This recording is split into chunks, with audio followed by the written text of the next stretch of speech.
Assalamualaikum warahmatullahi wabarakatuh. Saya La Apriliani dari kelas 12 4B11.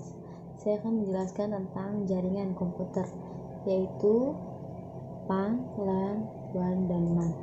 Yang pertama yaitu PAN, yaitu Personal Area Network. Personal Area Network ini merupakan jaringan komputer yang digunakan untuk komunikasi antara komputer perangkat, termasuk telepon dan asisten pribadi digital dekat dari satu orang.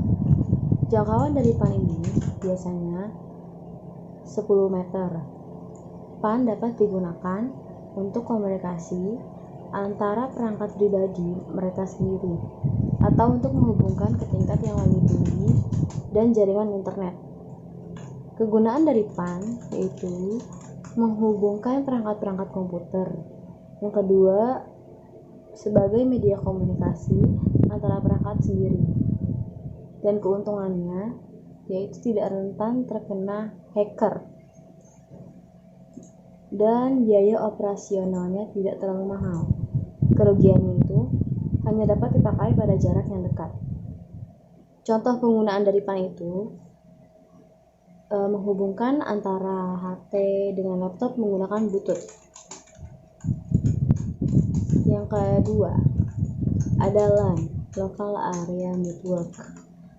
Local Area Network ini biasa disingkat LAN, adalah jaringan komputer yang jaringannya hanya mencakup wilayah kecil seperti jaringan komputer kampus, gedung, kantor, dalam rumah, sekolah, atau yang lebih kecil lagi.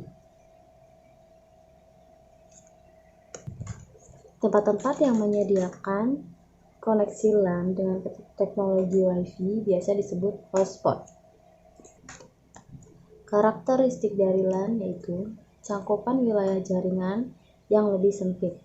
Yang kedua, tidak membutuhkan jalur telekomunikasi yang disewa dari operator telekomunikasi. Keuntungannya dapat saling tukar-menukar informasi atau data. Dan biaya akses internet lebih murah karena menggunakan server. Kerugiannya tidak bisa dijadikan sebagai server.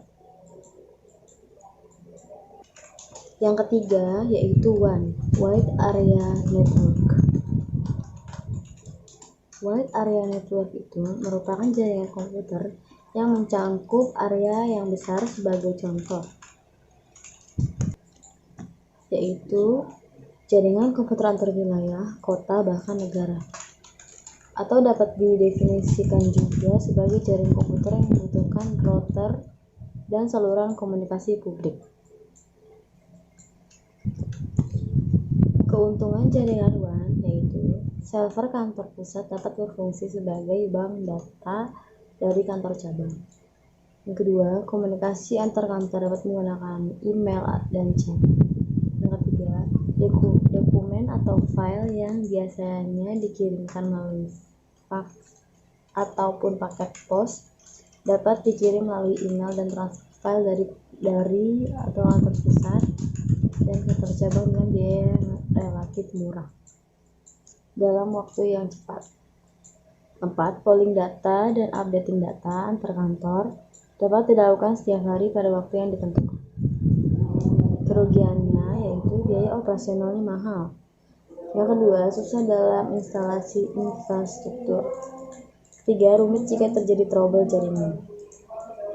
Dan yang keempat ada Metropolitan Area Network, yaitu suatu jaringan dalam suatu kota dengan transfer data berkecepatan tinggi yang menghubungkan berbagai lokasi seperti kampus, perkantoran, pemerintahan, dan sebagainya.